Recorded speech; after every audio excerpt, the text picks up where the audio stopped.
श्री कृष्ण मित्रों, कैसे हैं आप सब। आशा है आप सब ठीक होंगे। आज हम इंट्रोगेटिव और रिलेटिव प्रोनाउंस करेंगे, जिसमें ज्यादातर WH के शब्द आ जाते हैं।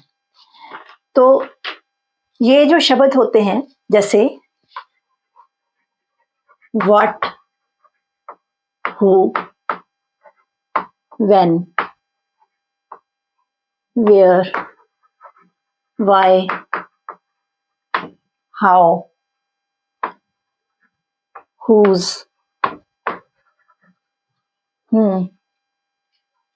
इस तरह से जो शब्द हैं ये इंट्रोगेटिव प्रोनाउंस के शब्द होते हैं, जो कि क्वेश्चन पूछने के लिए यूज किए जाते हैं। इनमें से हु और हुज ये व्यक्तियों के लिए यूज किए जाते हैं। जैसे who teaches you science,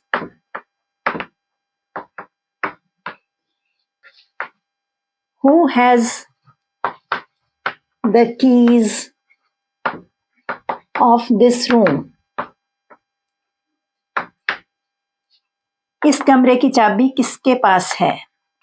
who is the best player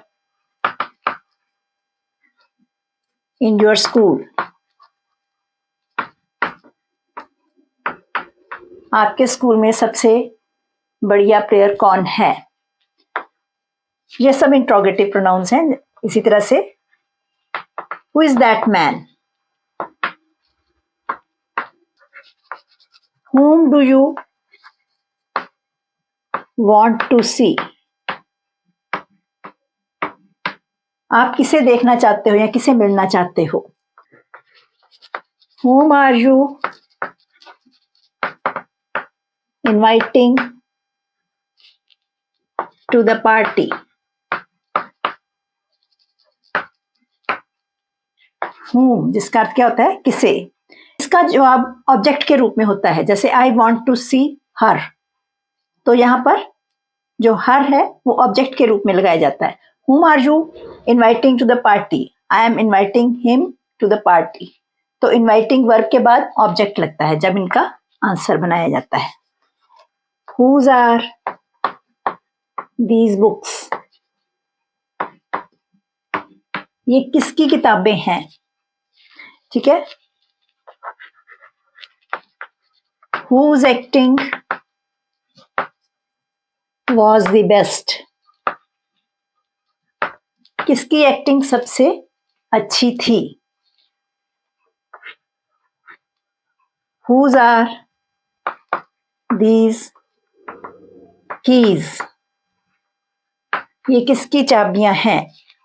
whose का जवाब ज्यादातर पॉजेसिव केस में दिया जाता है। जैसे whose are these pencils, these pencils are mine, these pencils are mine, mine, his, hers, ये सब पॉजेसिव केस में इनके जवाब दिए जाते हैं। I am reading the Gita,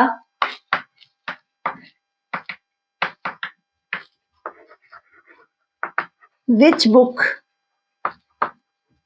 are you reading, आप कौन सी किताब पढ़ रहे हो। मैं गीता पढ़ रहा हूं, आप कौन सी किताब पढ़ रहे हो। Which is your toy, इसमें चॉइस होती है। कुछ चॉइस पढ़े हैं, आपका कौन सा है। चॉइस मीन्स चयन किया जाता है, तब विच का प्रयोग किया जाता है। इसी तरह से विच इज योर बुक,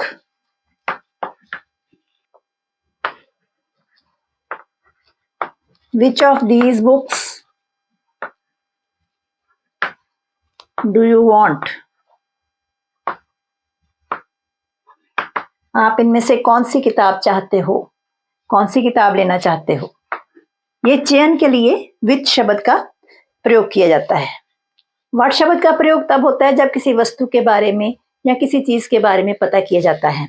जैसे what are you reading,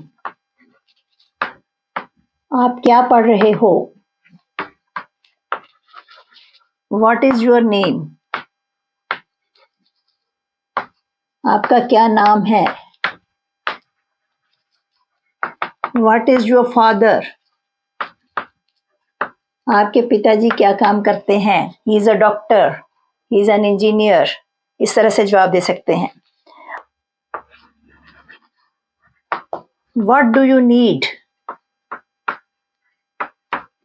what do you need? Where do you live? आप कहाँ रहते हो? डू यू लिव, इस तरह से इंट्रोगेटिव होता है। जैसे यू लिव, इसका पहले हम इंट्रोगेटिव बना लेते हैं, फिर आगे हम जो इंट्रोगेटिव प्रोनाउन लगा देते हैं। इसी तरह से where are you going?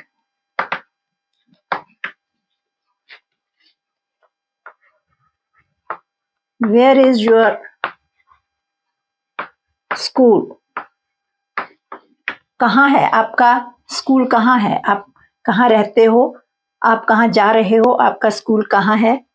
Where did he go? अब ये पास्ट इंडेफिनिट में हो गया। Where did he go? वो कहाँ गया? Where will you go? Where will you go? आप कहाँ जाओगे? When can I see you? मैं आपसे कब मिल सकता हूँ? कैन आई सी यू, ये इंट्रोगेटिव में पहले बनाया, आई कैन नहीं लिखना, कैन आई सी यू, आगे हमने व्हेन लगा दिया। इसी तरह से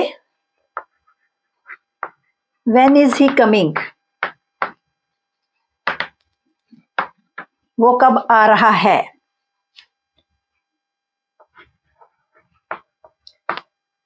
when will you get ready? आप तैयार कब होंगे? इसी तरह से when will it boil?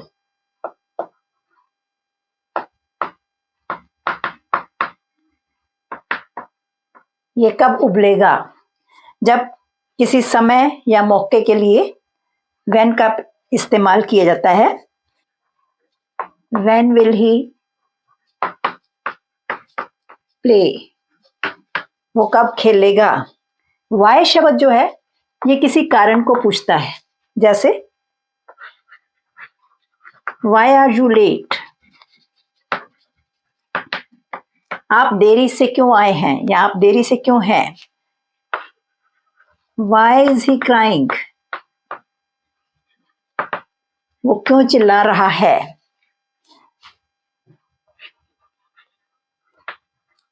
Y do you drive the car? अब किसी के पास लाइसेंस नहीं है तो उससे पूछते हैं कि आप कार क्यों चलाते हो, जब तक लाइसेंस नहीं बना, तो वाई शब्द का प्रयोग किया जाता है। Why are you playing? आप क्यों खेल रहे हो? Why do you do this wrong work? आप ये गलत काम क्यों करते हो? Why does he torture you? वो आपको टॉर्चर क्यों करता है?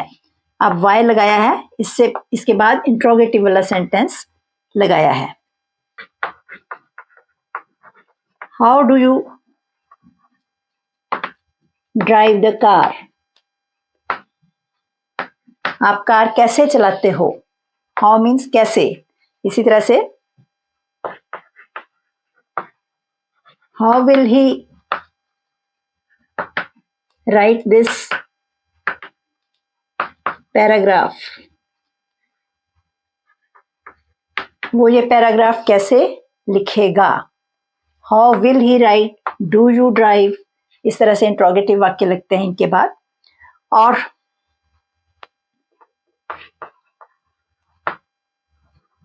How will you open this door? आप ये दरवाजा कैसे खोलोगे? How will he prepare tea, वो चाय कैसे बनाएगा। और सिंपल सेंटेंस भी होता है, हाउ आर यू, आप कैसे हैं। हाउ डू यू डू भी बोल देते हैं, हाउ डू यू डू। इसका मतलब भी ये प्रेजेंट इंडेफिनिट में आ जाता है, आप कैसे हैं। अब हम एवर कंपाउंड्स के बारे में बात करेंगे।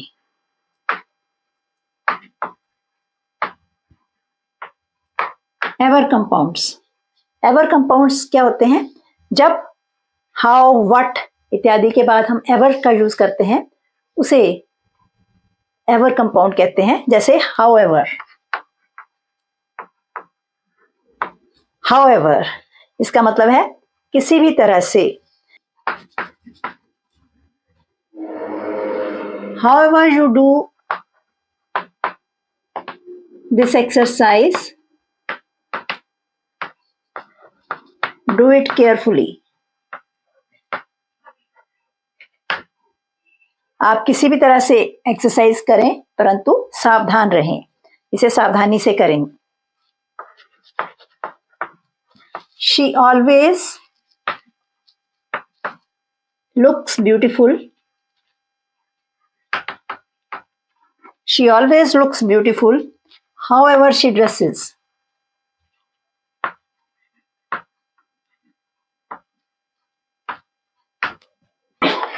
इसी तरह से whatever, what के बाद ever लगा देते हैं। whatever you do she doesn't like, इसका मतलब क्या है, कुछ भी, जो भी, आप कुछ भी कर लो वो पसंद नहीं करती। she doesn't like whatever। इसी तरह से take whatever you like, जो भी पसंद करते हो आप ले लो। इसी तरह से whenever, whenever, whenever का अर्थ है किसी भी समय। they laughed whenever he spoke, जब भी वो बोलता था तो वो हंसते थे। whenever जब भी। इसी तरह से he will bring it today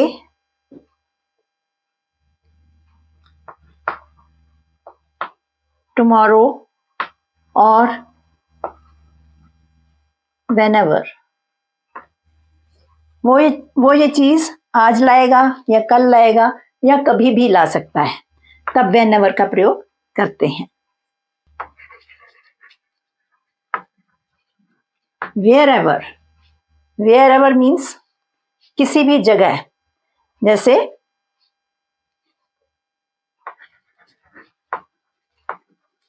wherever you go you will have a great journey।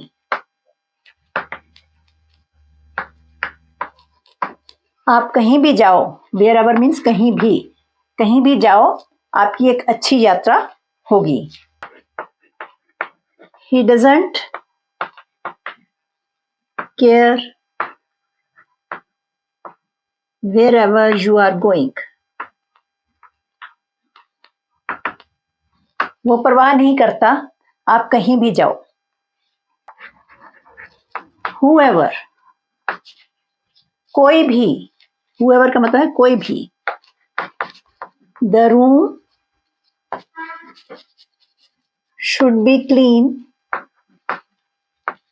the room should be clean for whoever might come। कमरा साफ होना चाहिए कोई भी आ सकता है। इसी तरह से he doesn't care whoever plays with him। वो परवाह नहीं मारता कोई भी उसके साथ खेले, यानी वो अपने खेल पर ध्यान देता है। whichever, कोई भी या किसी भी। whichever school you go to, whichever school you go to, you will have to be hard। whichever, आप किसी भी स्कूल में जाएं, आपको मेहनत करनी पड़ेगी।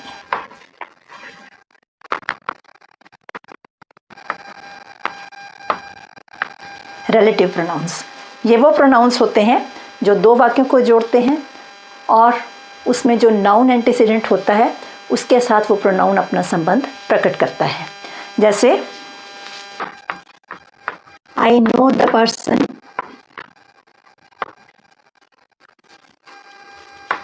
whom the police caught। मैं उस इंसान को जानता हूं जिसे पुलिस ने पकड़ा। अब पर्सन क्या है? ये नाउन है, ये एंटीसीडेंट है और इसके साथ whom के साथ इसका संबंध क्या है? वही व्यक्ति। मैं उस व्यक्ति को जानता हूं जिसे पुलिस ने पकड़ा। अब क्या है? ये रिलेटिव प्रोनाउन है।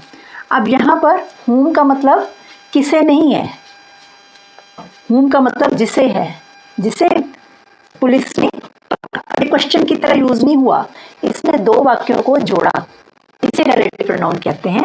और रिलेटिव प्रोनाउन के पहले जो नाउन होते हैं वो एंटीसीडेंट्स होते हैं जिनके साथ उनका संबंध होता है। इसी तरह से I know the man who you are searching for। मैं उस इंसान को जानता हूं जिसको आप ढूंढ रहे हैं। अब यहाँ भी मैन के साथ रिलेटेड है, whom जो है यहाँ पर, फिर जिसे, मैन के साथ whom जो है इसका मतलब किसे नहीं है। ये दो वाक्यों को इसने whom ने जोड़ा, ये रिलेटिव प्रोनाउन कहलाता है। This is the boy whom I met yesterday।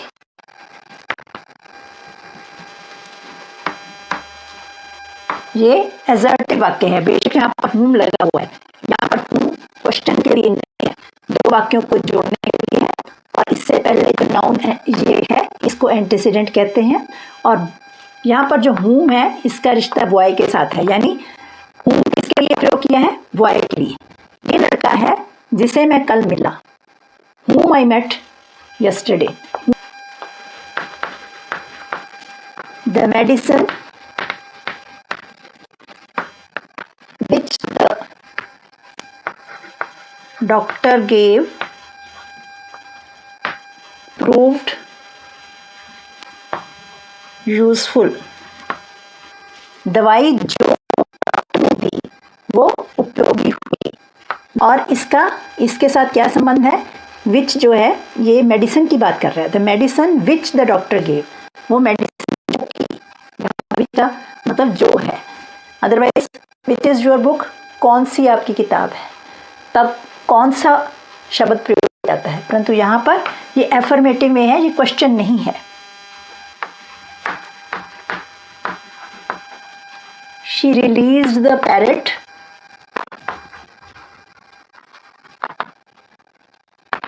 which at once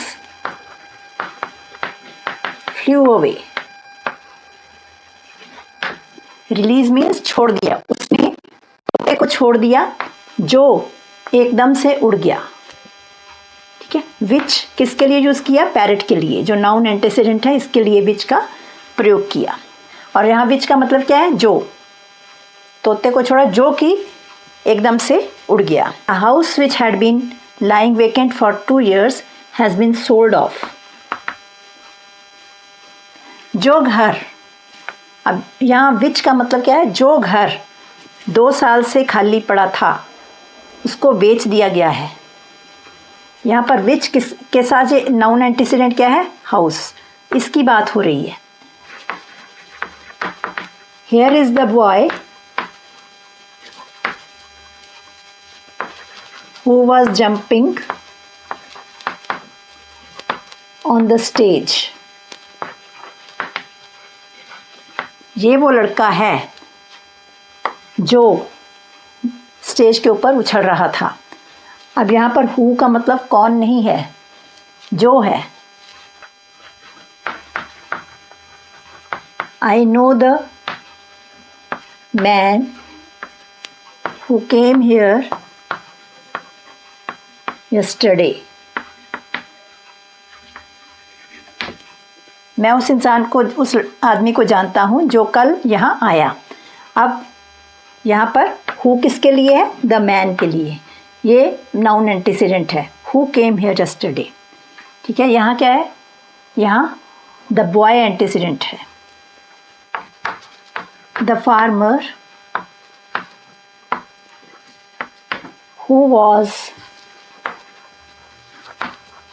eager to work immediately started plowing the field.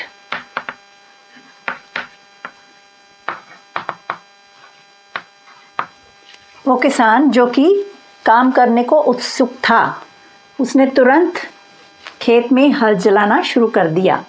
The farmer who was, जो कि, ठीक है, ये यहाँ पर इसका नाउन एंटीसीडेंट कौन सा है? The farmer.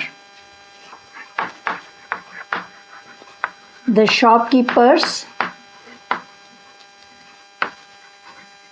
Who had closed the shops felt safe. अब ये प्लूरल है, प्लूरल के साथ भी हु ही लगेगा। ठीक है, सिंगुलर हो या प्लूरल हो। जो दुकानदार, जिन दुकानदारों ने दुकानें बंद की वो सेफ फील कर रहे थे, सुरक्षित महसूस कर रहे थे।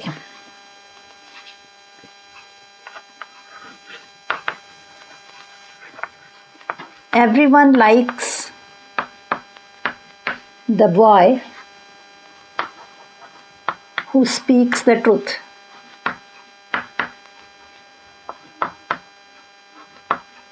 हर कोई उस लड़के को पसंद करता है जो कि सच बोलता है।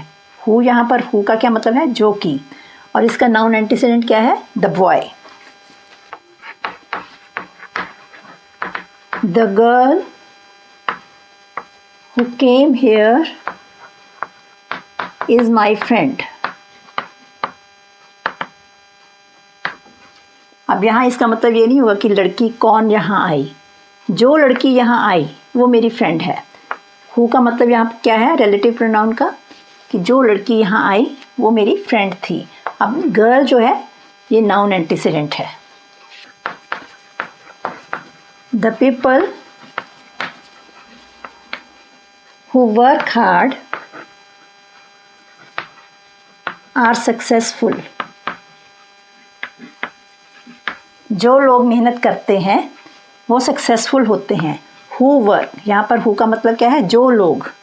ठीक है, पीपल नाउन एंटीसीडेंट है, लोगों की बात कर रहे हैं, वो सक्सेसफुल होते हैं। This is the boy whose pen I took. ये वो लड़का है जिसका पेन मैंने लिया। ये नाउन एंटीसीडेंट है। तो हुज जब पोजेसिव केस में आ जाता है कि उसके पास पेन था वो मैंने लिया, तो वहाँ पर हुज का प्रयोग किया जाता है। इसी तरह से दैट इज द गर्ल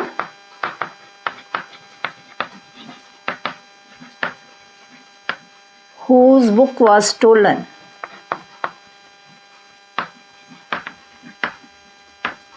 वो लड़की है the girl whose book was stolen, ये वो लड़की है जिसकी किताब चोरी हो गई।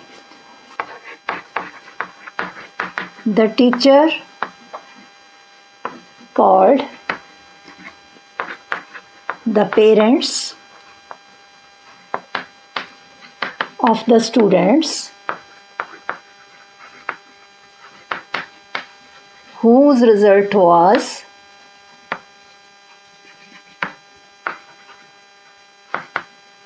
not good।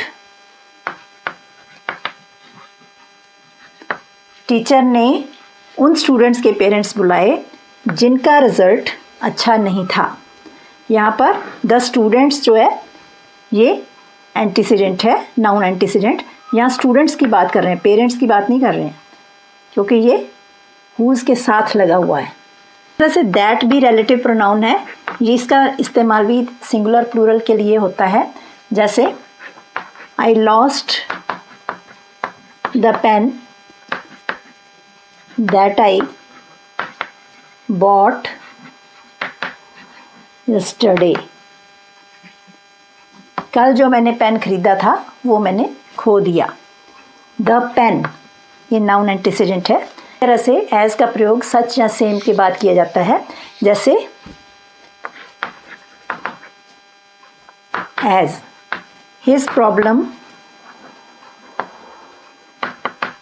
Is the same as yours. As yours same के साथ एज का प्रयोग किया जाता है। ये भी रिलेटिव प्रोनाउन है। एज उसकी प्रॉब्लम भी वही है जो तुम्हारी है। He is such a leader as the country needs today. वो ऐसा नेता है जिसकी आज देश को ज़रूरत है। सच अ लीडर, सच के साथ या सेम के साथ एज का प्रयोग किया जाता है। ये सब रिलेटिव प्रोनाउंस हैं। इस तरह से अगर आप सेंटेंसेस बनाकर लिखेंगे तो आपकी इंग्लिश इम्प्रूव होगी। आप इसी तरह से प्रैक्टिस करते रहें और ये जो वीडियोस हैं ये दोस्तों के साथ शेयर करें और चैनल को सब्सक्राइब भी ज़रूर करें। आज के लिए इतना ही। धन्यवाद। Stay blessed.